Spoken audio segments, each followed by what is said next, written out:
a qualidade, né, das mensagens que nós recebemos aí nesses dias. Eu vou te pedir para você abrir a sua Bíblia no livro de Êxodo, capítulo 27, do verso 1 ao verso 9. Na verdade, esse texto, a base dessa pregação é do verso 1 até o verso 21, mas eu vou ler só apenas do verso 1 ao verso 9. Estou lendo aqui na Nova Almeida e Atualizada, mas você pode acompanhar a leitura na Bíblia que você tem em mãos. O pessoal aí também das Tendas Esperança, né, pode abrir a Bíblia aí, Êxodo 27, do verso 1 ao verso 9. E o tema de hoje é um melhor sacrifício no altar. Nós basicamente vamos explorar a lógica que existia no tabernáculo ao redor do altar. E qual é a finalidade, a linguagem que Deus está trazendo para Israel a partir desse lugar. Êxodo 27, verso 1 até o verso de número 9. Diz assim a santa palavra de Deus. Faça também o altar de madeira de acácia. Seu comprimento será de 2,20 metros e a largura será de 2,20 metros.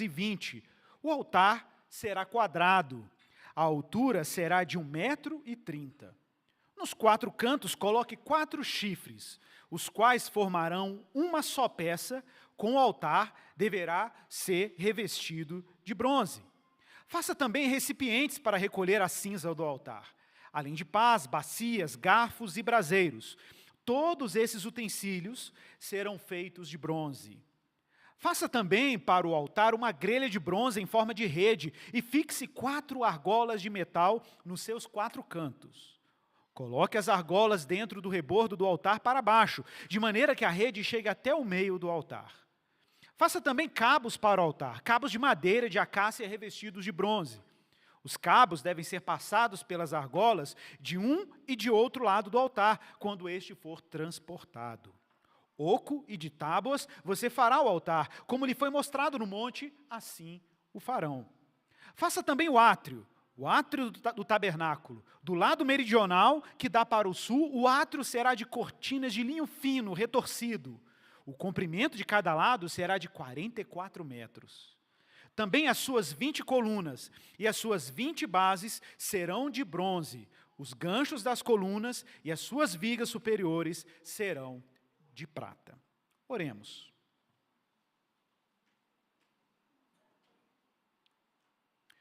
Senhor, essa é a tua palavra. Ela é uma espada afiada de 2 gumes. É martelo que esmiuça a penha. Total e plenamente inspirada pelo teu Espírito. Devemos tratá-la com respeito, Senhor. E sob dependência do teu Espírito, peço que o Senhor nos encha da tua graça. Tanto aquele que prega, como aquele que ouve a palavra. Que o Senhor tenha misericórdia de nós, Senhor.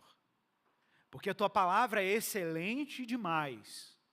Mas o Senhor, aprove ao Senhor fazer com que essa palavra fosse comunicada por gente como a gente. Então, por favor, Senhor, me proteja e me guarde para não atrapalhar a comunicação da tua palavra. Me guarde para não ser tropeço na comunicação daquilo que o Senhor deseja falar ao teu povo, Senhor. Estou aqui, junto com o teu povo, em profundo estado de dependência de Ti. Nós precisamos de Ti. Então fala através de nós. Que tudo que for oficiado pela Tua palavra aponte para a Tua glória e para a Tua majestade. Porque importa que Tu cresças, Senhor. Importa que Tu sejas elevadíssimo nesse culto. Essa é a missão que o Senhor nos deu hoje como Teu povo. É a oração que fazemos em nome de Jesus. Amém. Irmãos, o tabernáculo é uma espécie de ecossistema onde o extraordinário vem habitar com o ordinário. O tabernáculo é esse território consagrado, puríssimo, santíssimo, onde céu e terra se encontram. É verdade que Deus é elevadíssimo, e Ele é minucioso na maneira como o tabernáculo foi desenhado. Acabamos de ver aqui que a descrição de um dos componentes do tabernáculo, o altar, é minucioso. Medidas, material, o que vai ser utilizado, a finalidade. Deus é minucioso, detalhista. Cada elemento, cada componente, providencialmente desenhado. Por outro lado, não tenho dúvida que quando olhamos para a descrição do tabernáculo como um todo, o efeito imediato que nós temos, principalmente olhando para como cada seção e etapa da entrada de um sacerdote naquele lugar santo, vai produzindo espanto. Como o Jonathan falou no último domingo, quanto mais para a periferia do tabernáculo, mais simples o material. Quanto mais perto do Santíssimo Lugar, mais precioso é o material. Essa gradação em direção aos domínios de Deus nos causaria espanto, de fato. E é um mistério a gente olhar para Deus nesses termos. Porque para Israel, adorar a Deus não é nada trivial. Adorar a Deus não é algo banal. Adorar a Deus é basicamente uma incursão nos domínios da sua santidade.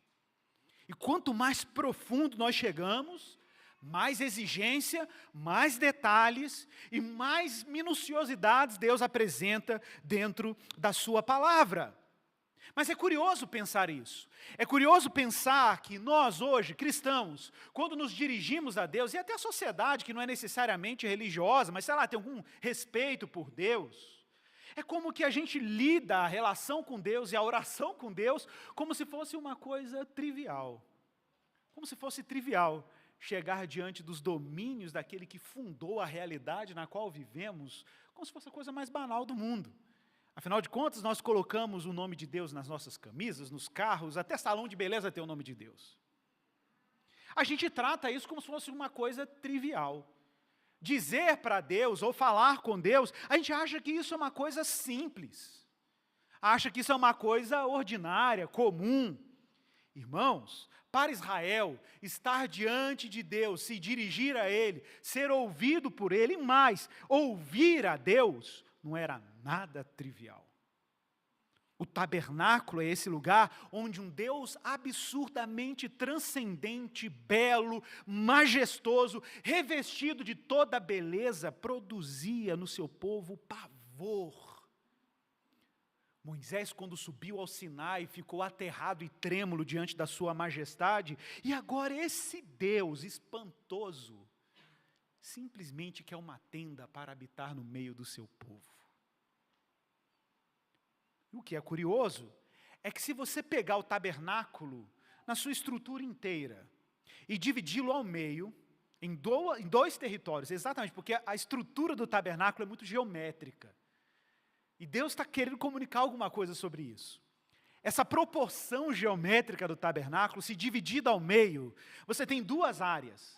E se você fizer um X na primeira área, e fizer um X na segunda área, o X vai se encontrar, o ponto de convergência entre essas duas retas diagonais, vai ser exatamente em cima do altar e em cima do santo lugar, em cima da Arca da Aliança. Então, o tabernáculo tem dois lugares centrais, o altar e a arca. E hoje eu vou falar sobre o altar. Hoje eu vou falar especificamente sobre esse lugar, onde nele acontecem inúmeros sacrifícios e ofertas ao Senhor.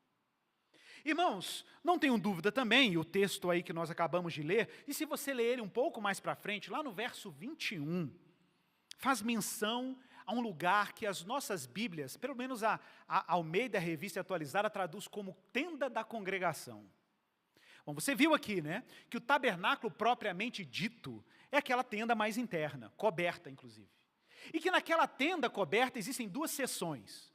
Uma área principal, que é uma área onde estão ali o candelabro, a mesa dos pães da proposição, o altar de incenso e lá, depois do véu, a Arca da Aliança.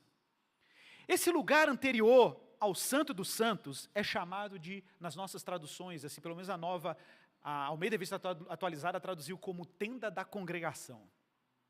Se você tem nisso na sua tradução é porque sua edição já é um pouco mais antiga. As versões novas já melhoraram a tradução. Então, a Nova Almeida Atualizada, século 21, a NVI, a Nova Versão Transformadora, já colocou um termo mais adequado. A tenda do encontro.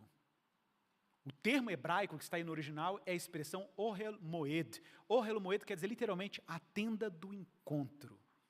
Por que esse termo é interessante para nós? Porque Moed, em hebraico, gente, é uma palavra que aparece no livro de Gênesis, para se referir ao dia que Deus criou os luminares nos céus. E o texto bíblico diz que Deus, quando criou os luminares nos céus, criou para marcar tempos, épocas e anos. A palavra época, em hebraico, é Moed. Época é um tempo determinado. Por isso que a tenda é chamada de tenda do encontro. Por quê? Porque o sacerdote só podia entrar num tempo determinado por Deus naquele lugar. Uma vez por ano, no dia do Yom Kippur, na festa do dia do perdão, da expiação, era quando o sumo sacerdote entrava na tenda do encontro.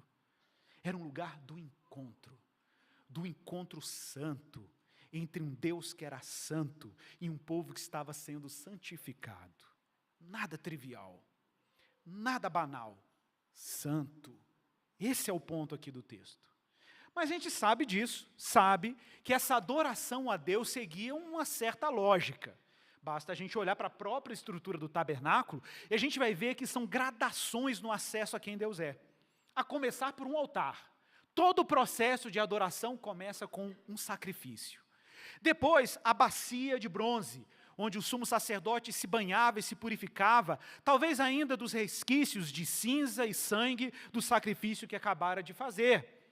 Depois ele entrava no santuário propriamente dito, e ali tinha a mesa com os pães da proposição, o candelabro iluminando aquele lugar escuro com a tenda, e um altar de incenso com aquela fumaça, criando aquela aura de mistério entre o adorador, o véu, e para além do véu, a Santíssima Arca da Aliança.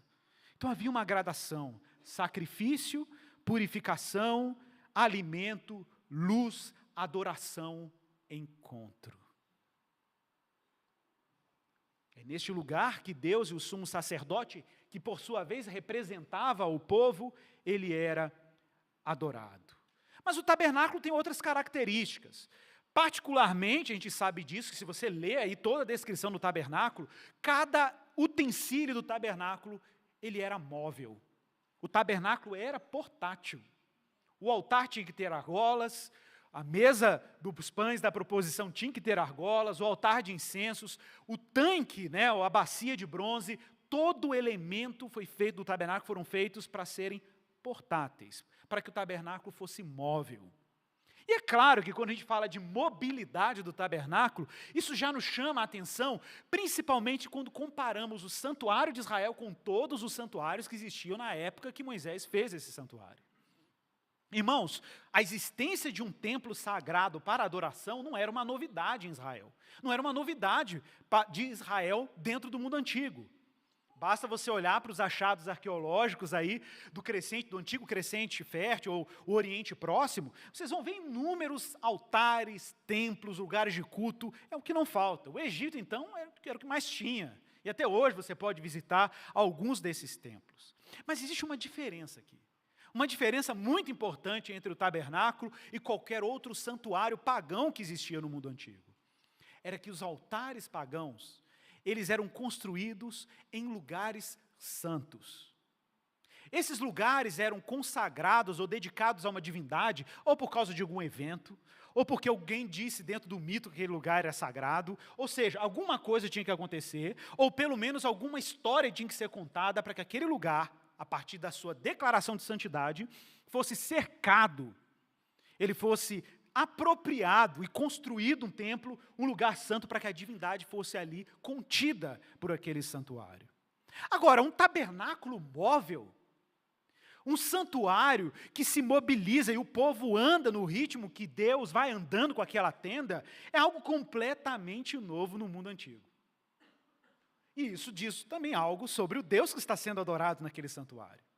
Que diferente dos deuses pagãos que são contidos em determinados territórios ou em determinados limites, esse Deus não tem limite. Ele anda e o povo vai seguindo ele. ele se move, ele se desloca, como ele mesmo se apresentou a Moisés, do Senhor é a terra e toda a sua plenitude. Qual é o limite desse Deus? Não há limite para ele, não há templo que possa contê-lo, ali é uma casa de encontro, não um lugar para contê-lo.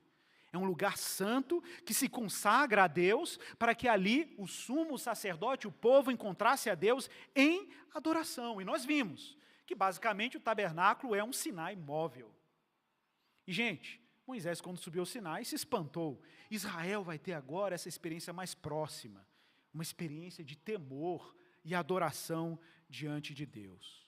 Nós também vimos aqui nessa série, principalmente na parte das jornadas, que Deus está profundamente envolvido com Israel, para que Israel reviva tudo que os patriarcas viveram. Vocês lembram disso? Do mesmo jeito que Abraão, Isaque e Jacó peregrinaram, agora os israelitas, seus descendentes, precisam peregrinar. Assim como Abraão, Isaque e Jacó tinham encontros recorrentes com Deus e construíam altares para Deus, Israel tem que ter encontros permanentes e constantes com Deus e também ter um altar para Deus. E de fato, Deus pressionou Israel a ponto de Israel encarar a fuga do Egito e a jornada no deserto praticamente como uma jornada dos patriarcas. Olha, Abraão, se você não se lembra, levantou um altar e invocou o nome do Senhor em Siquém, quando chegou na terra prometida, na terra de Canaã, que o Senhor tinha prometido a ele e aos seus ancestrais. Quando ele chega em Betel, ele também edifica um altar, está lá em Gênesis 13:4. Ele também constrói um altar em Hebrom, está lá em Gênesis 13:18. E finalmente, o altar dos altares. Abraão faz um altar no Monte Moriá, e ali ele quase oferta o seu filho como sacrifício. Vocês se lembram disso? Quando Abraão coloca Isaque sobre um altar e quase que Isaque morre. Isaque, por sua vez, também construiu um altar, está lá em Gênesis 26:25. E Jacó também construiu um altar em Eli, um altar que ele chamou de Elohei Israel, o Deus de Israel, está em Gênesis 33:20. E finalmente Jacó edificou um altar em Betel, onde ele viu umas escadas conectando céu e terra e deu o nome do lugar de Betel. Em hebraico, Bet-El quer dizer casa de Deus. Então observe que o ciclo, o ritmo com que os patriarcas andavam era adoração, relacionamento e altares. E nesses altares o nome de Deus era invocado. Então Israel está agora abraçando esse lugar de culto que tem como ponto de partida um altar. O próprio Moisés também edificou um altar. Nós vimos isso aqui nessa série em Êxodo capítulo 17, verso 15. Depois que ele lutou contra os amalequitas, ele fez um altar e deu o nome dele de Adonai Nissi. O Senhor é a minha bandeira. Igor, mas o que é esse lugar? Esse lugar chamado altar, que no caso do tabernáculo era uma grande churrasqueira, com grelha e tudo. Se você não leu o texto cuidadosamente, tinha grelha e tudo. O altar era um território onde uma morte acontecia e era o lugar onde um sacrifício era consumido inteiramente. Que lugar é esse? A palavra hebraica misbeach, altar quer dizer lugar de morte, ou lugar da imolação. É claro que altar existem, gente, em várias religiões do mundo antigo, e até hoje o altar está presente em várias religiões. E é curioso imaginar isso, né? Que as diferentes religiões sempre conceberam a necessidade de algum tipo de sacrifício entre eles e o objeto a ser adorado, ou a divindade a ser adorada. O que é isso que está no imaginário religioso da humanidade? A humanidade tem esse imaginário, a necessidade de uma morte para que eu tenha acesso à divindade. Claro que o uso dos sacrifícios varia de cultura religiosa para cultura religiosa. Em algumas culturas, o sacrifício é para aplacar a ira da divindade. Em outras, é para alimentar a divindade. Nas religiões de matriz africana brasileira, né, isso tem muito a ver como um alimento para as entidades, para os espíritos, para os orixás. É uma espécie de alimento, você tem que satisfazer aquelas entidades. Mas no caso de Israel, a linguagem do sacrifício, ela assume uma conotação muito específica. Diferente de qualquer outra cultura que exige sacrifício e que tem altares. O altar para Israel é quase uma espécie de mesa de encontro. O adorador tem que se chegar a Deus. É verdade que tem um santíssimo lugar, mas para ir para o santo lugar, a primeira coisa que você tem que passar é por um altar. Uma morte tem que acontecer, ou algumas. Bom, se você já leu Levítico, e eu gosto do livro de Levítico, existem bons comentários sobre o livro, muita gente tem pavor, né? Porque chega em Levítico parece a descrição de um açougueiro. Levítico capítulo 1 começa, pega um animal, tem que ser sem defeito, você corta assim, tira a cabeça, abre a barriga, tira as entranhas, põe no altar, lava as entranhas, põe para queimar, deixa queimar inteiramente, aí você pega o pé, põe, e você, é aquela descrição. E fala, se você for pobre e não tiver como comprar um novilho, não tiver um cabrito, você pode pegar 2 pares de rolinhas, aí você quebra o pescoço, pega a unha, aí tem toda uma descrição. Bem suave, sem censura, de como as coisas são feitas. E aí você fica intrigado com essas cenas, porque você fala assim, meu Deus, será que Deus precisa disso tudo? Será que Deus precisa de tanto sacrifício, tanta morte, tanto animal morrendo, tanto sangue, tanto fogo, tanto sacrifício? Será que é isso mesmo? O que está por trás disso? A gente fica ofendido, a nossa sensibilidade ocidental, né, que você fica alimentando o seu poodle em casa, dá carinho nele, você fica imaginando o seu poodle. Que eu já te falo que está descartado, porque é animal impuro. Sim, você cria um animal impuro em casa. Mas a linguagem do holocausto é consagração, adoração, perdão, purificação. Não existia só um tipo de oferta, eram inúmeros sacrifícios, cada um com uma finalidade. Ou você estava se consagrando, ou você estava adorando, ou você estava agradecendo, ou estava sendo perdoado, ou você estava se purificando. Enfim, a finalidade do sistema sacrificial era complexo, mas de qualquer forma, existe um princípio contido nele. De que essas ofertas, esse sistema sacrificial, era uma convocação para como a gente deve se portar diante da santidade de Deus. Como um povo que se consagra, como um povo que adora, como um povo que agradece, como um povo que é perdoado, como um povo que é purificado. São os pré-requisitos para você entrar nos domínios da santidade de Deus. E de novo, adorar a Deus, hoje, na nova aliança, continua não sendo nada trivial. Não há nada trivial, meu irmão, em você vir nesse culto e adorar a Deus, nada trivial. Para você chegar diante de Deus e adorá-lo, saiba, meus irmãos, uma coisa enorme teve que acontecer para isso se tornar possível. Não é nada trivial chamar Deus de Pai. Não é nada trivial orar em nome de Jesus. E, a propósito, não há nada trivial em dizer que o sangue de Jesus tem poder. Por mais que as pessoas tenham banalizado essa expressão. Não há nada trivial nisso. A prova disso está lá em Levítico capítulo 17, verso 11, que é um texto-chave para você entender a lógica de sacrifício e altar.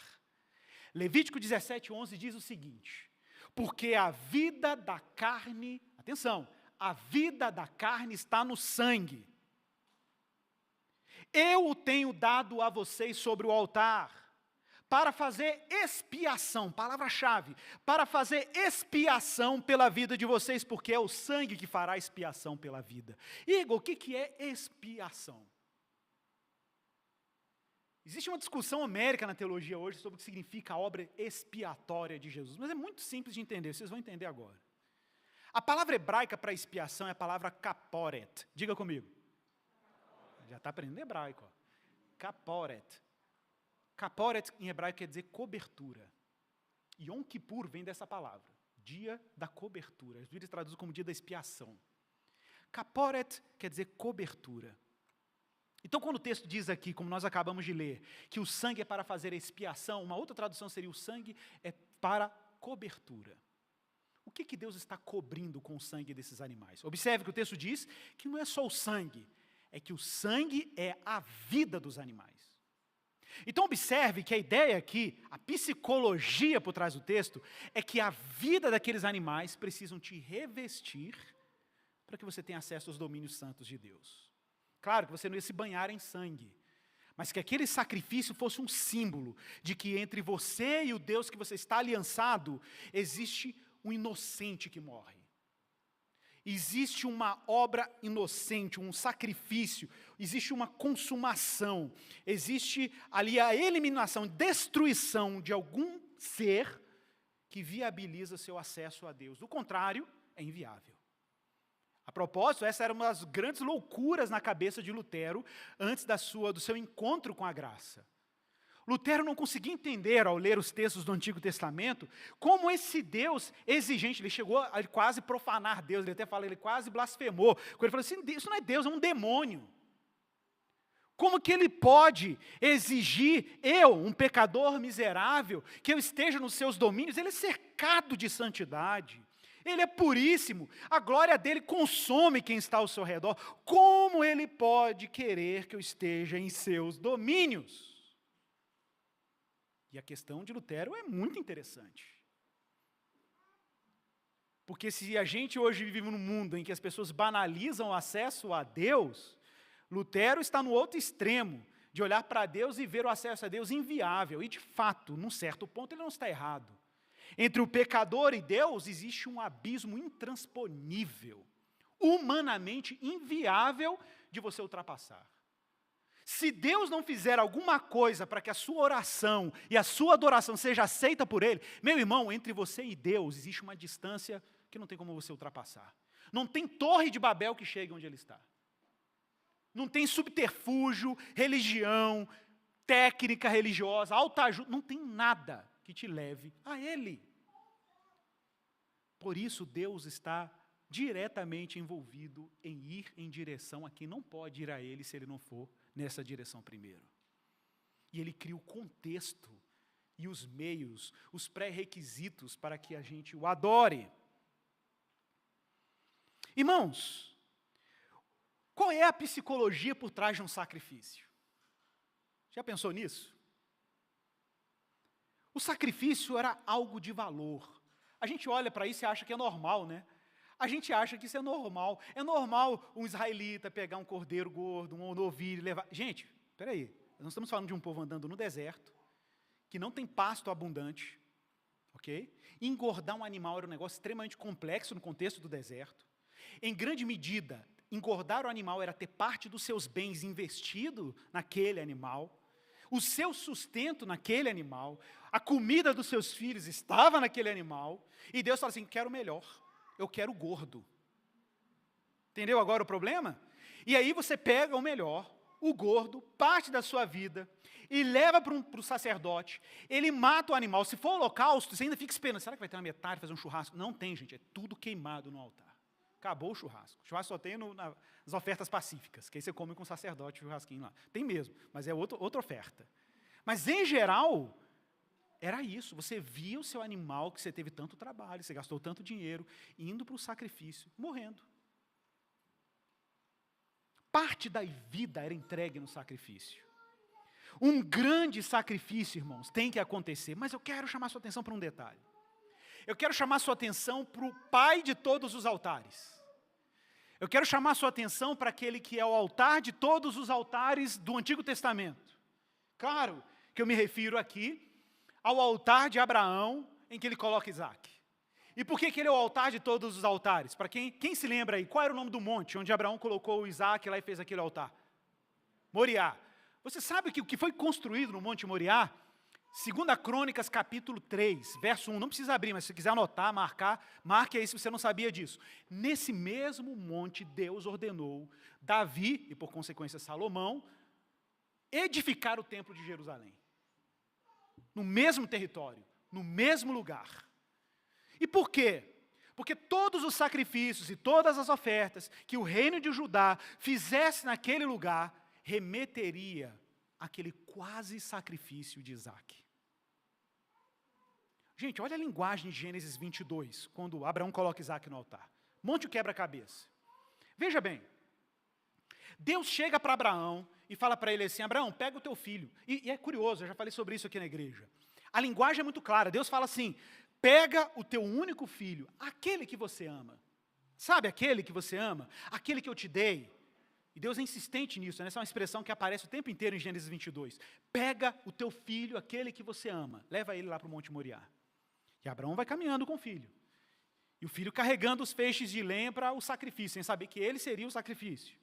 Quando ele chega lá, Isaac pergunta, pai, cadê a oferta para o sacrifício? O pai fica meio sem graça, não diz que é ele, né? Ele fala, meu filho, fica tranquilo. O Senhor proverá, essa é uma palavra-chave. o Senhor proverá uma oferta para o sacrifício. A palavra em hebraico é Adonai Yireh. O Senhor proverá, é um verbo no imperfeito, futuro. Não era aquele cabrito que apareceu depois, não. É uma afirmação profética. Abraão está dizendo profeticamente, o Senhor proverá um sacrifício, uma oferta para o sacrifício. Essa é uma afirmação que tem uma conotação que perpassou toda a história da humanidade. O Senhor proverá uma oferta para o sacrifício no altar. E de fato, Abraão coloca lá o seu filho, levanta o cutelo sobre o altar, e quando ele desce sua mão para perfurar o seu filho, Deus o interrompe e diz, pode parar, pode parar. Gênesis 22, 12, agora sei que temes a Deus, porquanto não me negaste, atenção à ênfase, a mesma frase, não me negaste o filho, o teu único filho, porquanto fizeste isso, e não me negaste o teu único filho, eu te abençoarei. E a tua semente, ou teu descendente, possuirá a cidade dos teus inimigos, e nela, na semente de Abraão, serão abençoadas todas as famílias da terra. Boa. Então esse altar é a origem de todos os altares de Israel. Todo sacrifício que Israel fizesse daqui para frente seria um sacrifício intercessório. Atenção para esse detalhe. Uma intercessão contínua. Qual era a intercessão contínua? Nem sempre consciente da parte de Israel. É que Isaac foi quase sacrificado. Uma oferta humana tinha que acontecer e não aconteceu, foi interrompida. E a linguagem de Deus para Abraão era, pega o teu único filho, aquele que você ama. Esse é o clamor. O clamor era, é necessário que um único filho amado morra. Mas o único filho amado de Abraão não morreu. Então Abraão e seus descendentes continuam intercedendo no mesmo lugar, pedindo a Deus, quase como que num tom sacerdotal pelas gerações. Nós fizemos a nossa parte, colocamos no altar o nosso único filho a quem amávamos, agora faz a tua. No Monte Moriá, Israel edifica o templo. O altar edificado lá, sacrifícios acontecendo lá, anos se passando, Israel intercedendo, até que um momento Deus demonstra para Israel que já estava cansado daquele negócio de sacrifício. Não porque ele estava cansado dos sacrifícios em si, mas porque Israel não estava tratando os sacrifícios com a dignidade que isso era devido. E o profeta Isaías começa a denunciar esse problema, da gente transformar a adoração a Deus em uma coisa trivial. É um risco. Você pode transformar a sua vinda num culto de domingo trivial. Achar que isso aqui é trivial. Achar que isso aqui é uma religião trivial. Vou lá, né, para receber a bênção, né, pastor? Vou lá para pegar minha vitória. Né, pastor? Não, irmão. Isso aqui é um espanto. Isso aqui é um espetáculo da glória de Deus. Isso aqui, meu irmão, isso aqui é um encontro com a santidade de Deus. Isso aqui é um mistério. Isso aqui não é trivial. E quando você se priva disso aqui, sabe, você está se privando disso. Quando você deixa de vir aqui, adorar com o povo de Deus, é porque a gente precisa de uma igreja cheia, uma gente adorando, a gente fica triste que o povo não aparece, porque a igreja está esvaziando. Não tem nada disso aqui, gente.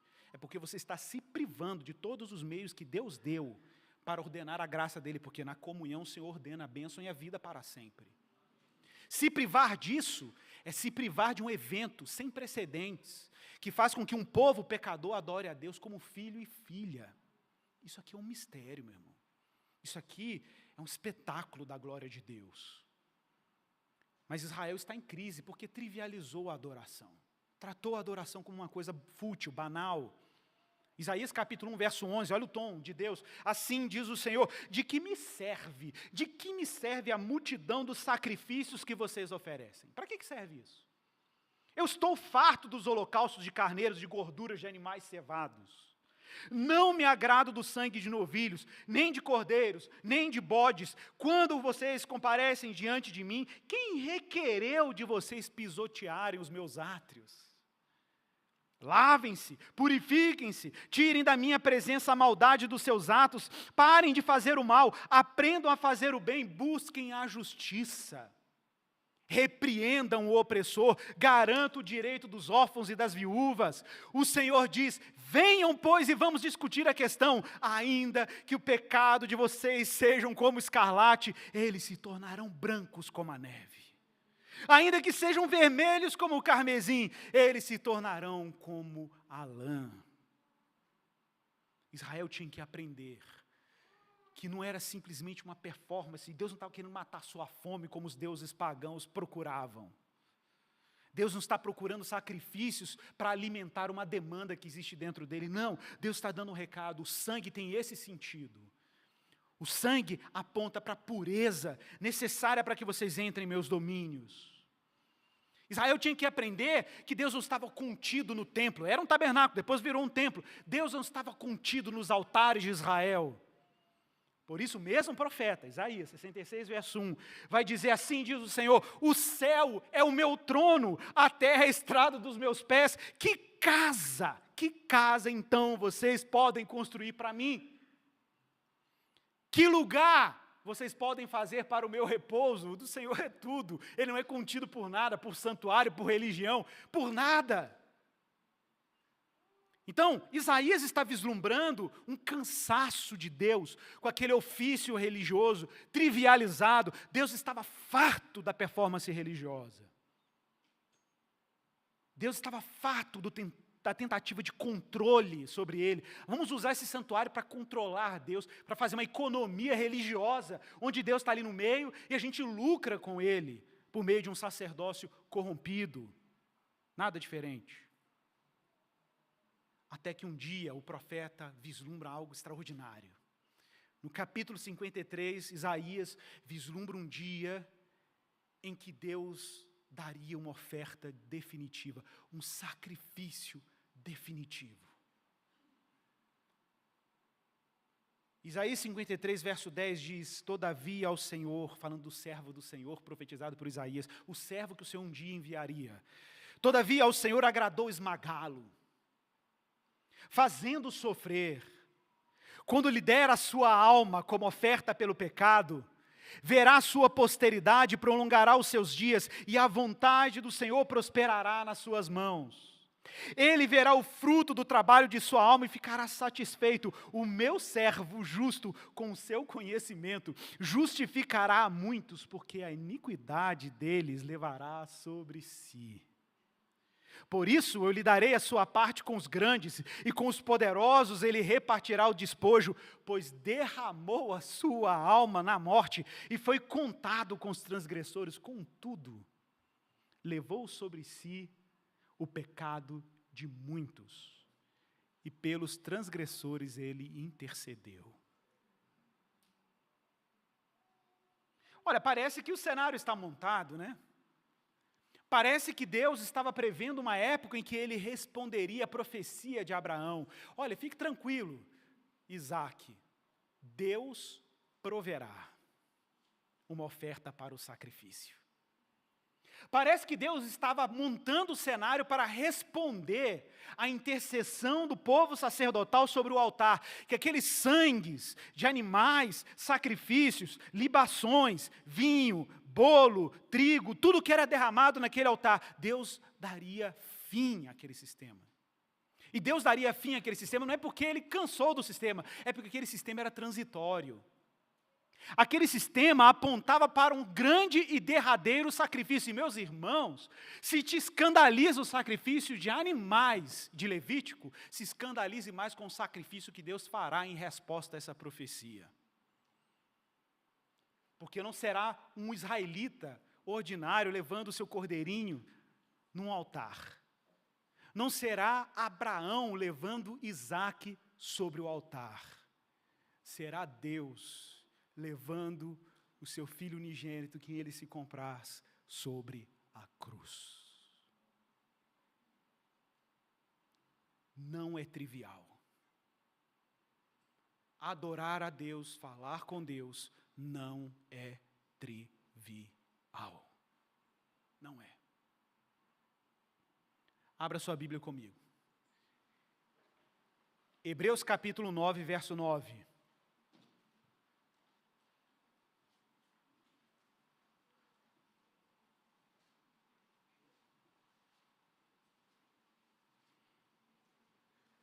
livro de Hebreus, como vocês sabem, foi escrito para os hebreus, judeus crentes, judeus que criam em Jesus.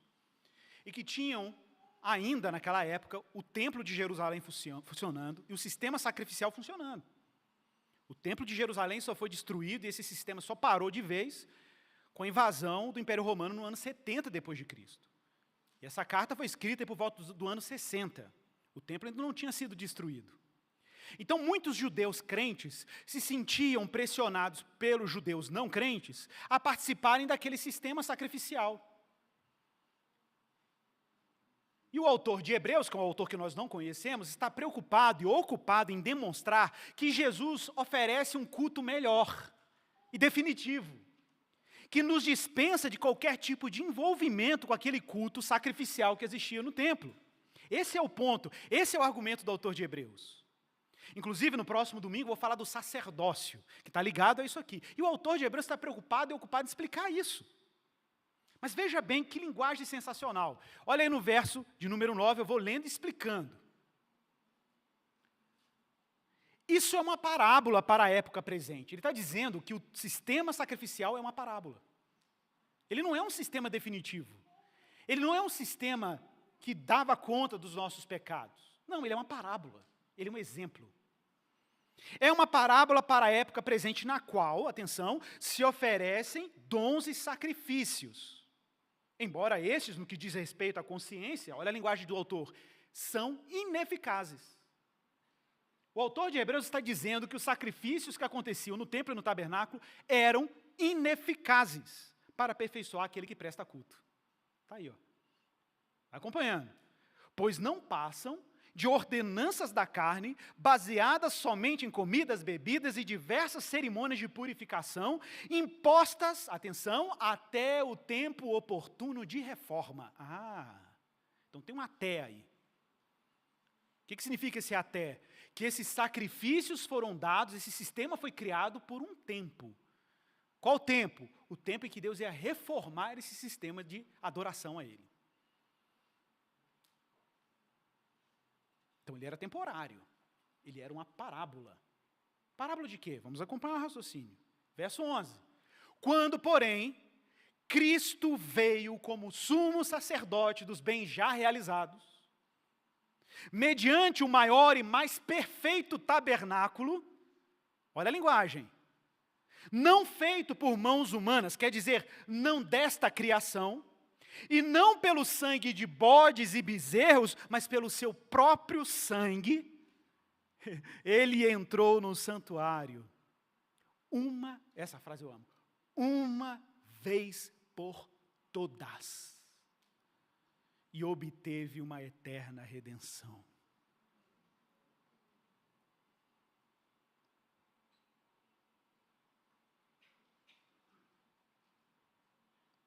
A linguagem de Hebreus sobre o mais perfeito tabernáculo é uma linguagem que é usada desde o capítulo 7. No capítulo 8 é o ápice. Porque ele cita o texto que nós lemos aqui na abertura, em que Deus fala para Moisés, faça tudo conforme o modelo que eu te mostrei no monte. E a interpretação do autor de Hebreus é que modelo era esse que Moisés estava reproduzindo? O modelo era que ele estava olhando para o tabernáculo celestial, que não foi feito por mãos humanas, e Moisés reproduziu o céu na terra. A ideia é que o tabernáculo terreno tem um movimento, a performance, a dinâmica de uma adoração que acontece na eternidade. Ora, então o que me interessa? O que me interessa não é fazer performance no tabernáculo que é temporário. O que me interessa é o meu acesso ao tabernáculo celestial. Logo, Deus está em busca de um perfeito sacrifício, de um perfeito sacerdote para um perfeito santuário, que o de baixo é uma mera cópia. Então está aí, gente, o segredo, está aí o ponto, é que Deus está caminhando com a história de Israel e todo aquele sangue derramado nos altares apontavam para um bom, perfeito, suficiente, mais do que suficiente, sacrifício. Que não simplesmente nos torna puros para entrar no santuário terreno, mas nos torna puros para entrar nos domínios celestiais. Verso 13, portanto, se o sangue de bodes, de touros, cinza de novilha, aspergidos sobre os contaminados, os santificavam quanto à purificação da carne, muito mais, verso 14, muito mais o sangue de Cristo, que pelo Espírito eterno, a si mesmo se ofereceu sem mácula a Deus. Purificará a nossa consciência das obras mortas, para servirmos ao Deus vivo. Então nós temos o Messias, que é oferta e ofertante, nós temos um sangue melhor, mas nós também temos um mediador. Verso 15, por isso mesmo, Jesus é o mediador da nova aliança, a fim de que os que foram chamados recebam a promessa da herança eterna, visto que houve uma morte para a remissão das transgressões que foram cometidas sob a primeira aliança. A gente fez uma live aqui na igreja, recentemente, com as classes, com os catecúmenos da igreja, e nessa live eu falava sobre isso. Eu falava, gente, como é que acontecia a salvação no Antigo Testamento? Do mesmo jeito que acontece no Novo Testamento. Como assim? Pela mesma graça, pelo sacrifício de Jesus. Mas Jesus não veio. Eu sei que não, mas ele viria. Ué, então tem efeito retroativo? É o que você acabou de ler. Houve uma morte para a remissão das transgressões que foram cometidas sob a primeira aliança, não é a segunda. Ou seja, a morte de Jesus tem efeito sobre os que morreram sob a primeira aliança. Ué, então por que eles faziam sacrifícios? Cheque pré-datado. Ué. Era isso que acontecia, eles sacrificavam animais, sabendo que aquilo ali era provisório, que o que estava ali não era suficiente, que um Isaque verdadeiro tinha que morrer e aquele primeiro não foi morto, que Deus proveria uma oferta para o sacrifício, essa era a lógica. E quando aquilo era ofertado, ofertava assim, Deus, eu sei que vai vir um negócio aí no futuro, mas eu estou fazendo isso aqui na expectativa de que um dia a tua graça vai dar conta do pecado que eu estou arrependendo agora. Por isso que o texto diz que essa morte é para a remissão das transgressões que foram cometidas sob a primeira aliança. Ou seja, a cruz tem efeito retroativo. Aleluia.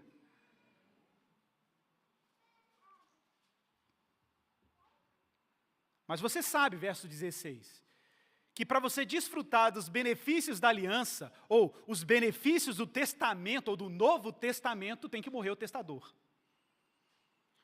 O testador tem que morrer. Ele tem que morrer para você ter acesso à herança. Para você desfrutar dos benefícios do novo pacto, alguém tem que morrer. E, gente, atenção para isso, que muita gente acha assim, Igor, não é só falar assim, Jesus é meu Senhor e aleluia, está tudo certo. Não, gente, atenção. Até para Deus te aproximar dele, ele teve que fazer tudo nos termos da lei que ele estabeleceu. Deus não joga fora das regras do jogo que ele mesmo criou, não. Por isso que não é trivial falar com Deus. Para Deus te redimir, você já pensou nisso? Para você ter acesso a Deus, tudo isso teve que acontecer. Sacrifícios, ofertas, morte, revelação de Jesus, encarnação do Verbo, cruz de Jesus, morte, ressurreição, ascensão, intercessão, para você só agora, tranquilamente, chegar diante de Deus e dizer, Pai, eu estou aqui agora, em nome de Jesus, acolhe a minha oração, eu estou te adorando, receba o meu clamor. Gente, isso não é trivial. Você está entrando em um domínio sacrossanto, que o tabernáculo terreno era só uma cópia, já era espantoso, mas era mera cópia. E Deus está te dando a graça pela intercessão de Jesus, de você chegar diante do Pai, pelo novo e vivo caminho que Jesus abriu pela sua carne, que foi rasgada como aquele véu foi rasgado, para você estar diante dele com ousadia, é a linguagem de Hebreus, com ousadia, por causa de você não, mas porque você foi expiado, porque Deus te cobriu com os trajes do sacrifício de Jesus. Coisa maravilhosa. Tem que morrer o testador, verso 16. Onde há um testamento, é necessário constatar a morte de quem o fez. Sim, porque um testamento só é confirmado depois da morte. Pois de maneira nenhuma um testamento tem força de lei, enquanto ainda vive quem o fez. Então Cristo morre para que o benefício do testamento chegasse em você. Verso 18, por isso, nem a primeira aliança foi estabelecida sem sangue. Claro que não. A exigência de sangue é uma exigência perene. A propósito, irmãos, se você anular essa lei de que sangue é pré-requisito para redenção e expiação, você anula o sangue de Cristo.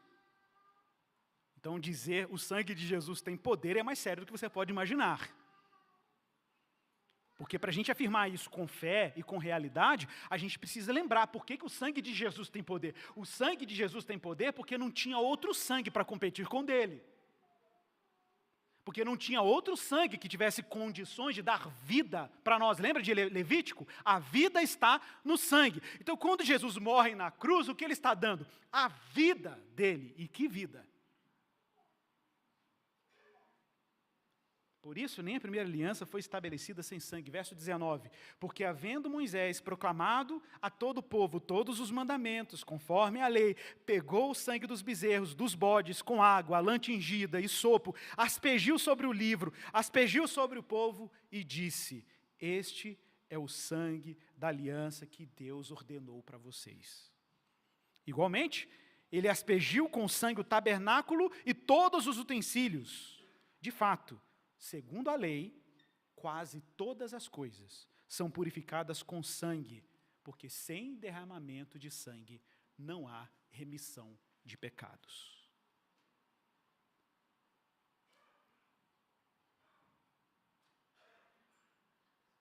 E é espantoso imaginar que a cruz de Cristo tornou obsoleto todos os altares. A cruz de Cristo tornou obsoleto toda tentativa de nos tornarmos aceitos perante Ele. O sacrifício de Cristo tornou obsoleto todo o sacrifício.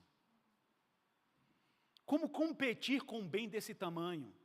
Como competir com a oferta dessa proporção em que Deus o Pai entrega o seu único filho, aquele que Ele amava? Na mesma linguagem de Abraão, Deus entregou. Só que, diferente de Isaac, que Deus poupou Isaac do sacrifício, na cruz, Deus não poupou o seu filho. Não poupou. Verso 23, Hebreus 9, era necessário, portanto, olha que coisa, como é que fecha. Era necessário, portanto, que as figuras das coisas que estavam nos céus fossem purificados com tais sacrifícios, mas as próprias coisas celestiais requerem sacrifícios superiores. Porque se é celestial, não vai ser um sacrifício terreno que vai dar conta. É necessário que o próprio Deus oferte alguma coisa dos céus, para que você chegue aos céus. Porque Cristo não entrou em santuário feito por mãos humanas. Figura do verdadeiro santuário, porém no próprio céu, para comparecer agora por nós diante de Deus. Ele não entrou para oferecer a si mesmo muitas vezes, como o sumo sacerdote entrava os anos no Santo dos Santos com sangue alheio.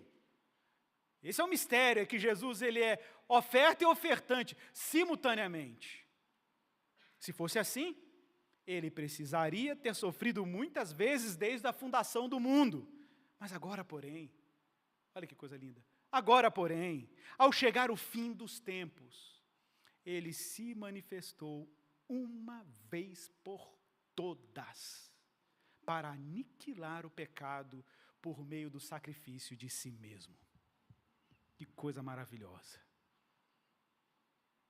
C.S. Lewis, no livro As Crônicas de Nárnia, para variar, tem aquela cena maravilhosa da mesa de pedra, em que Aslan vai caminhando para o seu sacrifício naquele altar. E quando ele chega naquele altar, Aslan é sacrificado por causa de um injusto, por causa de um traidor, Edmundo. E as meninas estão ali, Susana e Lúcia estão ali, né? Abraçando o corpo de Aslan. Aslan está ali cadavérico, morto, amarrado com cordas. O sol vai nascendo, os ratos começam a cortar as cordas. E de repente, a mesa de pedra quebra no meio. Aslan desaparece e reaparece ressuscitado. Susana, espantada, diz para ele: me explique tudo isso, por favor. E depois dela recuperar um pouco a calma, Aslan diz para ela, tranquilamente: eu explico. E começa a explicação de Aslan. A feiticeira pode conhecer a magia profunda, mas ela não sabe que há outra magia ainda mais profunda. O que ela sabe não vai além da aurora do tempo, mas se ela tivesse sido capaz de ver um pouco mais longe, de penetrar na escuridão e no silêncio que reinam antes da aurora do tempo, teria aprendido um outro sortilégio. Ela saberia que, se uma vítima voluntária, inocente de traição, fosse executada no lugar de um traidor, a mesa estalaria e a própria morte seria revogada. Por isso que Hebreus 9, verso 27 conclui dizendo: e assim como aos homens está ordenado morrer apenas uma vez, vindo depois disso o juízo, assim também Cristo, tendo se oferecido uma vez por todas para tirar os pecados de muitos, aparecerá segunda vez, não para tirar pecados, mas para salvar aqueles que esperam por Ele. Não é trivial. Ore, fale com Deus. Isso não é trivial, tá? Mas ore. Prepare o seu coração para a ceia do Senhor, para a gente comer o pão e o vinho que simbolizam e apontam para a carne e o sangue do nosso Cordeiro. Saiba disso, meu irmão, você só está hoje diante de Deus e pode se dirigir a Ele, porque houve uma morte entre você e Deus. Houve uma morte real, um sangue real entre você e Deus. Ele dá conta de você, pecador. Ele dá conta de mim, pecador. Porque Ele nos revestiu, Ele nos cobriu, Ele fez caporet sobre pecadores como nós, porque nos revestiu com a vida do seu maior bem, o único filho que Ele tinha prazer.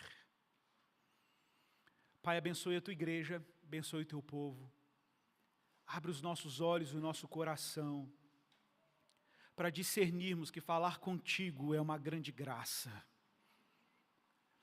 Não há nada trivial nisso. Isso é maravilhoso, Senhor.